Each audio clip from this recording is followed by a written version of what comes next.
Bueno, vamos a continuar entonces con 3 modos de hacer ciencia. En el presente video, básicamente, vamos a ver los métodos cualitativos. Con Álvaro Maylos, en el primer video de este módulo, vieron sobre el método experimental. Luego, en el siguiente video, vimos cómo este método experimental es trasladado al estudio de los fenómenos sociales en esto que Marray, Argenti y Piovani llaman método de la asociación. Y en la clase de hoy vamos a ver los métodos cualitativos. Nuevamente, aquí está Marray, Argenti y Piovani mostrando 3 modos de hacer ciencia que se han ido configurando como 3 grandes bloques, ¿no? en esta historia del método científico en ciencias sociales. Nosotros nos vamos a ocupar entonces de los métodos cualitativos, que tiene que ver con el estudio del ser humano desde otra óptica, desde otra perspectiva. Para entender los métodos cualitativos, entonces, vamos a tener primero que ver a grandes rasgos qué son. Si bien en clases posteriores vamos a verlo más en profundidad, como vamos a ver más en profundidad cuestiones tanto de métodos cuantitativos, diseño experimental, como diseños mixtos, vamos a ver también los diseños cualitativos, en qué consisten, cuáles son sus características, etcétera, etcétera. Por ahora lo que me interesaría es hablarles de los métodos cualitativos tomando sus características, sus rasgos, básicamente tanto en relación a los rasgos negativos como en los rasgos positivos. Este concepto de rasgos negativos y positivos no es un concepto valorativo. Rasgos negativos tienen que ver con cómo me defino en contraposición a otra cosa, ¿no? Cómo me defino en relación a algo que no soy. Y rasgos positivos me defino en relación a algo que soy. Como rasgos negativos, los métodos cualitativos surgen y se desarrollan bajo la premisa de que no son algo, ¿no? Y este algo es justamente que no son, que no van a emular, que no quieren ser hechos a medida en relación a los métodos cuantitativos y al método experimental como método científico. O sea, hay una renuncia a esta idea de emular una visión estándar o consenso ortodoxo de lo que debe ser ciencia. Los métodos cualitativos van a decir, no, nosotros no medimos en términos de variables, no tratamos de cuantificar y no establecemos hipótesis de la misma manera que lo hace la investigación cuantitativa. Y no nos interesa emular al método experimental como método por excelencia de investigación científica. Nosotros somos otra cosa. Esto independientemente de la postura del investigador cualitativo.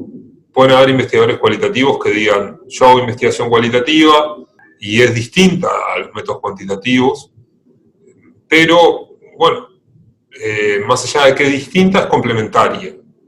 Y me interesa lo que hacen los métodos cuantitativos, más allá que no lo hago yo. O puede ser que, en mi caso, por ejemplo, me interesa la combinación de lo cualitativo y lo cuantitativo, en tanto la combinación de ambos métodos a través de diseños mixtos nos brindan la oportunidad de ver el fenómeno en forma más rica y de distintos ángulos. Pero pueden haber otros investigadores cualitativos, y de hecho los hay, y es común, que digan métodos cualitativos y cuantitativos no son complementarios y tienen epistemologías distintas, y hay una guerra entre el paradigma cualitativo y cuantitativo irresoluble. Y esa es otra postura también que puede emerger. En relación a los rasgos positivos, tiene que ver con lo que los métodos cualitativos son. Y acá la cosa también es compleja porque hay una gran diversidad y heterogeneidad de métodos y de epistemologías y de formas de ver la investigación cualitativa. Lo cierto es que los investigadores cualitativos estudian al ser humano, se podría decir en términos generales, preocupándose por la subjetividad de los sujetos investigados, entender cómo esas personas entienden, viven, experimentan el mundo y y cómo se relacionan entre sí, cómo interaccionan entre sí, entender esas personas desde su propia perspectiva, en sus universos de sentidos, en sus formas de sentir el mundo, en sus sistemas culturales, en sus valores, en sus creencias, etc. Y bueno, en su contexto en general también, ¿no? No solo la persona en su subjetividad, sino en todo su contexto. Esto en términos generales, porque puede haber mucha variación en relación a todo esto. Por explicarlo de una forma bastante sencilla, permítanme sustituir, y en vez de hablar de seres humanos, hablemos por un momento de cuervitos. Imagínense que ustedes son investigadores de cuervitos. Y acá tienen muchos cuervitos, ¿no? Una población de cuervitos. Donde, si ven bien, los cuervitos son, algunos son similares, pero algunos son más chicos, otros son más grandes, otros son más oscuros, otros son más claritos, hay algunos de otro color, hay algunos que están en un fondo celestito. Son bastante, más allá que todos son cuervitos, son distintos unos de otros. En investigación cuantitativa, y como van a ver en clases posteriores, lo que se hace es, bueno, sacar una muestra de cuervitos que se trata que sea representativa de toda la población de cuervitos. A partir de esa muestra, entonces, tratamos de que esa muestra sea representativa de la población porque nos interesa estudiar esa población de cuervitos de modo de extrapolar los resultados de esa muestra de cuervitos que estudiamos al conjunto de la población para hacer una generalización de ciertas cuestiones o hipótesis que nos planteamos sobre el comportamiento de esos cuervitos. Y esto es sumamente importante y es necesario en la investigación científica y en psicología. Los métodos cualitativos también son importantes porque nos permiten abordar esta población de cuervitos desde otra óptica. Al investigador cualitativo no le interesa tanto el cuervito, la población de cuervitos, sino le interesa estudiar en profundidad uno o varios cuervitos, dependiendo de cómo sea la investigación, y eso un poco lo vamos a ver en clases posteriores, porque nos interesa entender en profundidad ese caso. Mientras que en el otro hay una elección de muchos casos que se trata de ser representativos para una población, porque lo que nos interesa es la población, en la investigación cualitativa usualmente nos interesa unos pocos casos o incluso un único caso, para entenderlo en profundidad y en toda su complejidad, tanto objetiva como subjetiva. Entonces, un poco los objetivos son otros, evidentemente. No nos interesa tanto generalizar, sino entender en profundidad el cuervito, lo cual no quiere decir que no nos interese la generalización o la generación de teoría, que las teorías siempre son teorías que intentan, bueno, en cierta medida, generalizar, pero que la forma de generar teoría en investigación cualitativa es distinta, y es una generación de teoría en la transferencia del caso a caso, en esto que vamos a ver que se llama transferibilidad, que es un concepto que se usa mucho en investigación cualitativa para entender cómo se genera teoría desde la investigación. La investigación cualitativa, bueno, ¿cuándo nace la investigación cualitativa? Al igual que en la ciencia en general, podemos rastrear quizás de acuerdo a qué tan amplia o estricta sea nuestra definición de investigación cualitativa, qué tan atrás en el tiempo podamos irnos acerca de los orígenes de la investigación cualitativa. Al igual que en la ciencia, muchas veces se puede decir acaso el método experimental no podemos trasladarlo a la Grecia antigua. Quizás los métodos cualitativos también podamos trasladarlos a Grecia antigua. Por ejemplo, Heródoto, ¿no? Cuando escribía Heródoto sobre pueblos no griegos, ¿acaso no estaba haciendo investigación cualitativa? Un antropólogo, el fundador de la antropología norteamericana, Franz Boas, decía que Heródoto quizás se podría entender como un etnógrafo, como alguien que escribía sobre las costumbres de otros pueblos, que no son el pueblo de uno, ¿no? Hipócrates, ¿acaso Hipócrates cuando describía las costumbres sanitarias de determinados pueblos también no estaba haciendo investigación cualitativa?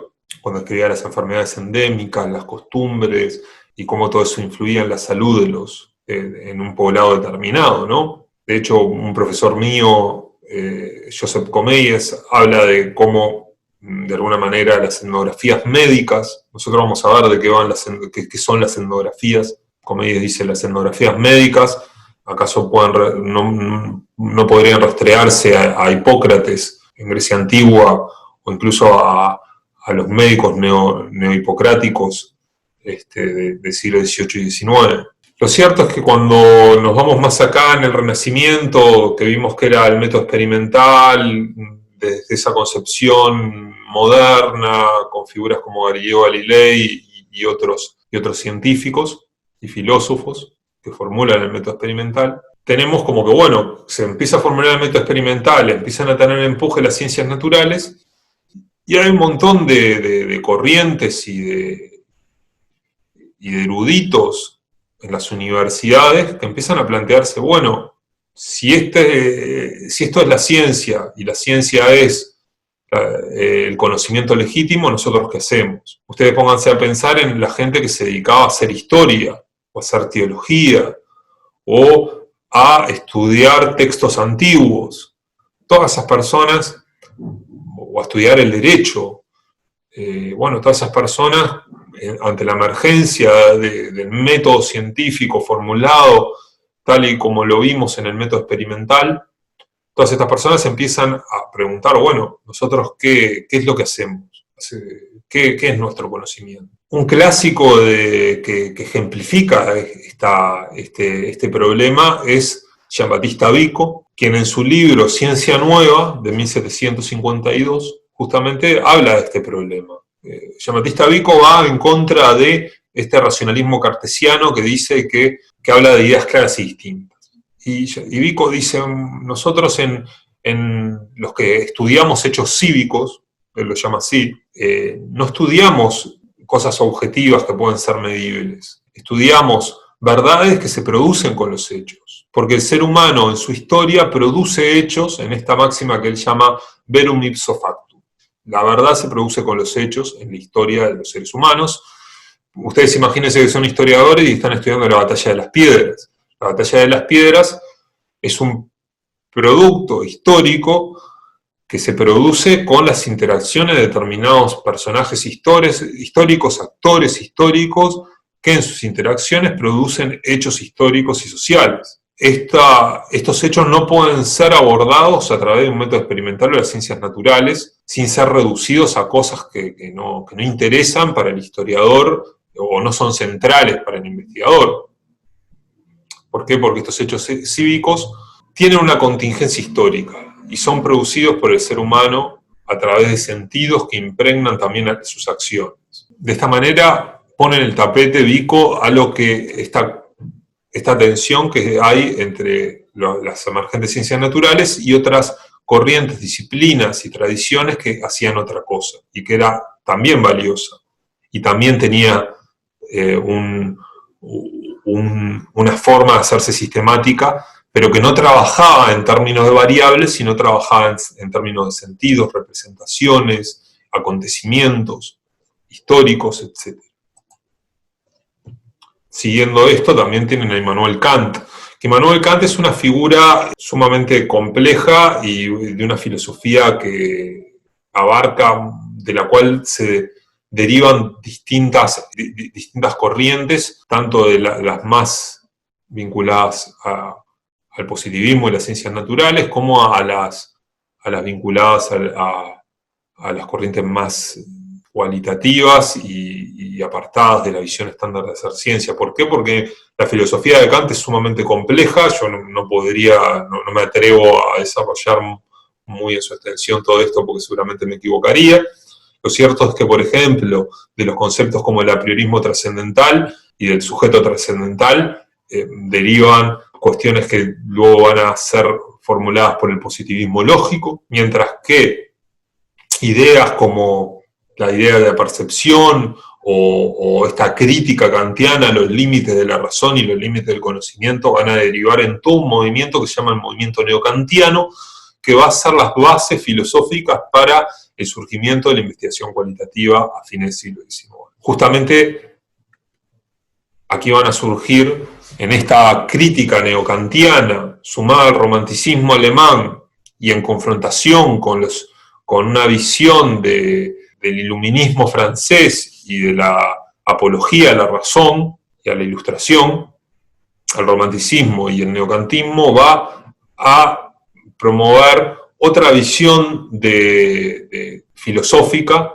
donde, por ejemplo, figuras como Wilhelm Dilthey, que es el que está ahí en la siguiente foto, van a distinguir, ¿no?, entre lo que hacen las ciencias naturales y lo que hacen lo que él llama las ciencias del espíritu o ciencias humanas. Dilthey va a decir las ciencias naturales, o Naturwissenschaften, lo que hacen es explicar el mundo, el Erklärung en alemán, que si no me equivoco lo vieron con Roberto, explicar en términos objetivos, en términos medibles, en términos de leyes naturales. Por otro lado, las ciencias del espíritu, Geisteswissenschaften, o ciencias humanas también, van a ser lo que él llama la comprensión, la Verstehen, que es comprender a los sujetos, comprender las vivencias de los sujetos, las experiencias de los sujetos, comprender sistemas culturales también. Esta distinción entre ciencias naturales y ciencias humanas o ciencia del espíritu va a ser tomada por el movimiento neocantiano, defendiendo la importancia de comprender desde adentro, comprender las vivencias, las experiencias, y va a dar a esta distinción que también autores como Indelband y Ricard van a hacer entre lo que es el conocimiento nomotético y el conocimiento ideográfico. Nomotético, que significa tesis, formulación, nomos, leyes en términos matemáticos, en términos universales, ideográficos, graphein, describir, escribir sobre, ideos, ideas, o sea, el estudio y descripción de representaciones. O sea, básicamente que va a ser distinto el enfoque de ambos tipos de ciencia, y no por ello que no el enfoque de la ciencia del espíritu va a ser menos importante que el de las ciencias naturales, sino que es sumamente necesario, van a decir estos autores. A partir de esta base filosófica neocantiana, y principalmente de la filosofía comprensivista de Dilthey, es que, bueno, van a surgir distintos investigadores que van a ser sumamente importantes en el desarrollo posterior de los métodos cualitativos. Uno es Max Weber, por ejemplo, un sociólogo sumamente importante en el nacimiento de la sociología, ¿no?, donde va a decir que el hecho social no solo es acción objetiva, sino que también es una acción a la que los sujetos le imprimen un sentido, y que ese sentido tiene que ser entendido de una forma distinta a las ciencias naturales, por más de que él no ve contradicción entre las ciencias naturales y las ciencias sociales. Para Weber, el ser humano es un animal atrapado en una red de sentido que él mismo construye, pero que también le viene de antemano, uno aterriza en esa red de sentidos, la cultura en la que nació, y bueno, y hay que entender toda esa red de sentidos para entender el accionar de las personas. Los métodos cualitativos, bueno, van a ser, en la segunda mitad del siglo XX, van a seguir desarrollándose, aunque no con la misma fuerza quizás que los métodos cuantitativos. Van a haber dos escuelas que Marradi y Argenti y Piovani las menciona como protocualitativas, aunque a mí me parece que son cualitativas en todo su derecho. Por un lado está el desarrollo del método etnográfico desde la antropología clásica, o sea, desde el nacimiento de la antropología como disciplina teórica en 1871, bajo la obra Primitive Culture de Sir Edward Brunet Taylor, hasta que Malinowski, el que tienen en la foto a la izquierda, Bronislaw Malinowski, sistematiza el método etnográfico. Hay un caudal de investigación que desarrolla el método etnográfico como un método fuertemente cualitativo, pero también con distintas herramientas cuantitativas, ¿no? Y de hecho se puede pensar la etnografía ya de su nacimiento como un método mixto, pero más allá de eso, esta escuela etnográfica, este método etnográfico desarrollado por la antropología clásica,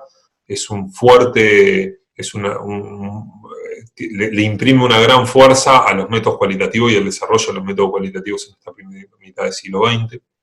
Y luego tienen desde la sociología la Escuela de Chicago, que a través de la sociología urbana y del interaccionismo simbólico se dedican a estudiar en clave cualitativa las culturas y los nichos culturales y sociales de la ciudad de Chicago. Bueno, estos son dos grandes desarrollos que en el siglo XX tienen los métodos cualitativos, más allá que también vemos la presencia de métodos cuantitativos y de técnicas cuantitativas dentro de los mismos. Y bueno, luego de todo esto tenemos un nuevo contexto, ¿no? Ustedes imagínense que termina la Segunda Guerra Mundial. Para entender el apogeo, la popularización de los métodos cualitativos, en la segunda mitad del siglo XX tenemos que entender todo un contexto global, internacional, relacionado con un contexto de posguerra de Segunda Guerra Mundial. ¿Qué pasa? ¿Por qué? Bueno, ¿cuál es este contexto? Por un lado termina la Segunda Guerra, y al final de la Segunda Guerra vemos,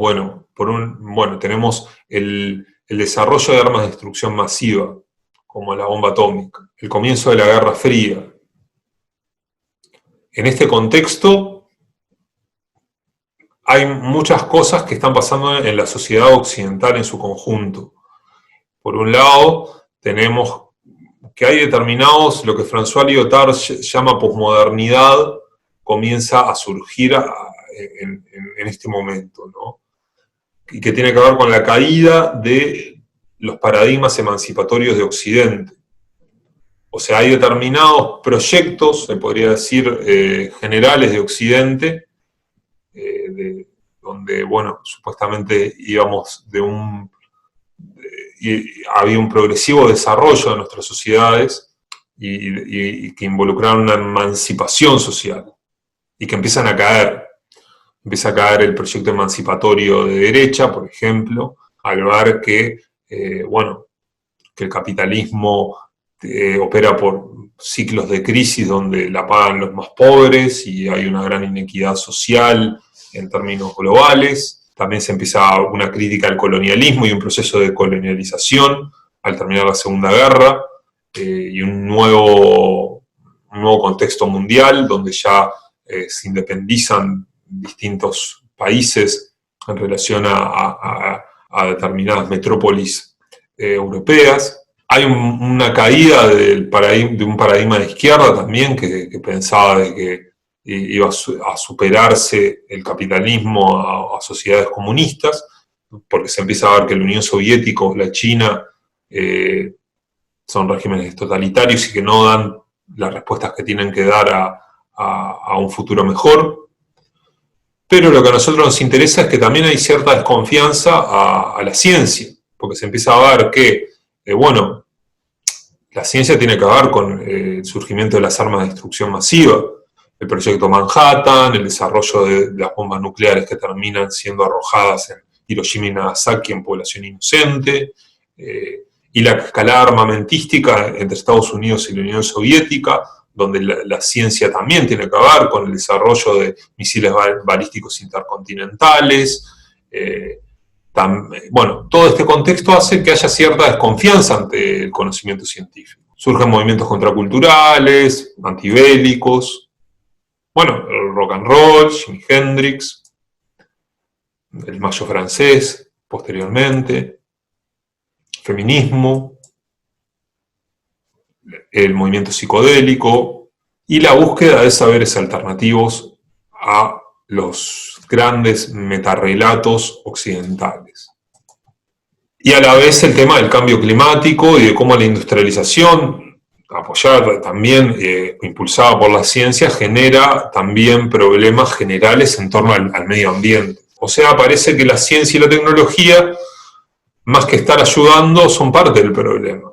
Y este desencanto repercute a nivel general, a nivel de la sociedad, en una desconfianza hacia la ciencia y a la tecnología, y a nivel de lo académico, esto se ve reflejado en distintos ámbitos. En el ámbito epistemológico, en los años 60 surge la obra de Thomas Kuhn, La estructura de las revoluciones científicas, que básicamente lo que está planteando es que el conocimiento científico no depende de criterios de validez y objetividad que nos aseguran un mejor conocimiento, y acercarnos mejor a la verdad, sino que son sostenidos por paradigmas, y que esos paradigmas son sostenidos por un grupo, una comunidad determinada, que el criterio por lo cual se legitima un paradigma es un criterio que tiene que ver con una comunidad que lo sostiene, y que no hay mejores o peores paradigmas, que cada paradigma es irreductible uno de otro. Esto genera una suerte de relativismo del conocimiento científico, que en determinados casos va a ser relativizado a través de distintas corrientes epistemológicas. Va a haber como, bueno, va a surgir el anarquismo epistemológico de Feyerabend, por ejemplo, o las epistemologías más de corte postestructuralista y francesa, como Foucault, Deleuze. Después esta epistemología del programa fuerte de la sociología del conocimiento de Barnes y Bloor. Y en este contexto es que también se va a popularizar lo cualitativo, confrontando con esa visión estándar de hacer ciencia y criticando esa visión estándar de hacer ciencia. En esta popularización de lo cualitativo, bueno, Alfred Schutz va a tomar la fenomenología Husserl, que es el estudio de los fenómenos tal y cual aparecen en la conciencia, y va a plantear que esos fenómenos tal y cual aparecen en la conciencia, según Husserl, pueden ser estudiados en las interacciones cotidianas. Y a partir de ahí la sociología va a tomar esta idea de fenomenología para plantear lo que se llama el construccionismo social. Va a surgir también la idea de endometodología de Harold Garfinkel, en una postura más intermedia entre lo cualitativo y lo flexible, lo cualitativo y lo estructurado, lo cuantitativo. Va a surgir la teoría fundamentada de Gleiser-Strauss, buscando sistematizar y dar un criterio más estructurado a la investigación cualitativa. Va a surgir la antropología interpretativa o las antropologías simbólicas. Van a surgir psicologías sociales de corte crítico. Y por más o menos todas estas nuevas corrientes de investigación cualitativa que se popularizan van a confrontar con el consenso ortodoxo, la visión heredada de hacer ciencia que mencionábamos anteriormente. Un exponente claro en sociología es el construccionismo, ¿no? Pensar que el tema del estudio de la realidad como construcción social. O sea, básicamente el construccionismo lo que nos dice es que,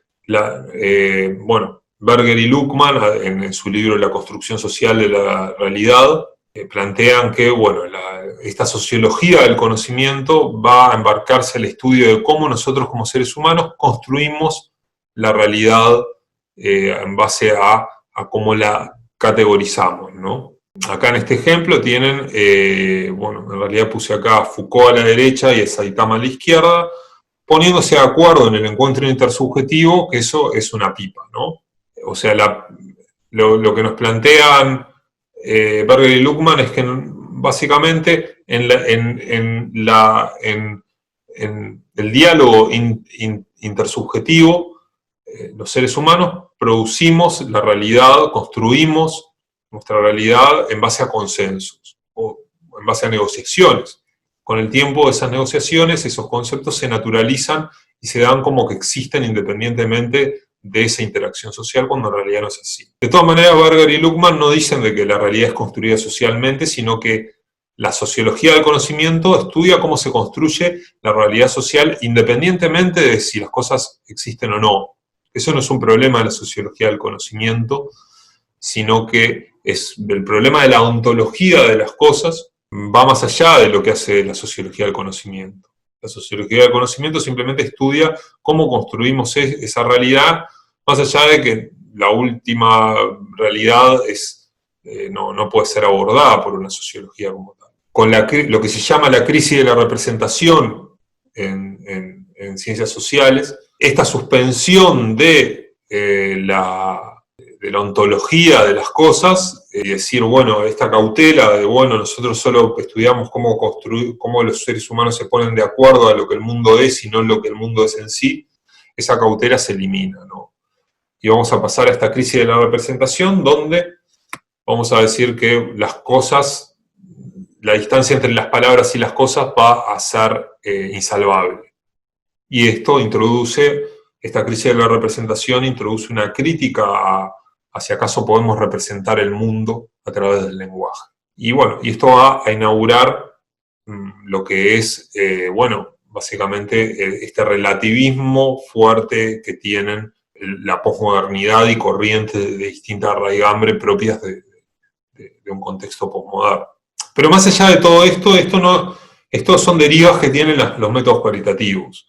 Y lo que va a haber es si van a ser los más populares, quizás, pero a la vez va a haber una gran heterogeneidad dentro de las propuestas cualitativas, que van a ir desde las propuestas quizás más construccionistas o hasta otras que van a ser más, de otro tipo, ¿no? Por ejemplo, la teoría fundamentada, que va a ser más sistemática y va a tener procedimientos más pautados, el construccionismo o la endometodología, que sí van a tener una impronta más crítica al consenso ortodoxo. En antropología va a estar desde el interpretacionismo, que va a tener, quizás va a ser más relativista, o el postestructuralismo, que va a profundizar en esta crítica al consenso ortodoxo o el posmodernismo, pero también va a haber una antropología cognitiva y otros tipos de antropologías que van a establecer vínculos entre lo cualitativo y lo cuantitativo, y entre ciencias naturales y ciencias humanas. Y bueno, en psicología también, una gran variedad de enfoques de psicoanalíticos, psicología social crítica, psicología humanística, psicología cultural, que en mayor o menor medida tendrán como una confrontación entre lo cualitativo y cuantitativo, o una complementariedad de acuerdo al autor y de acuerdo a la corriente. Bueno, es un poco el tema de hoy, del presente video. Y bueno, vamos a seguir en el próximo video con un resumen de este debate entre lo cual y lo cuanti, y cómo hay también perspectivas integradoras que derivan en diseños mixtos.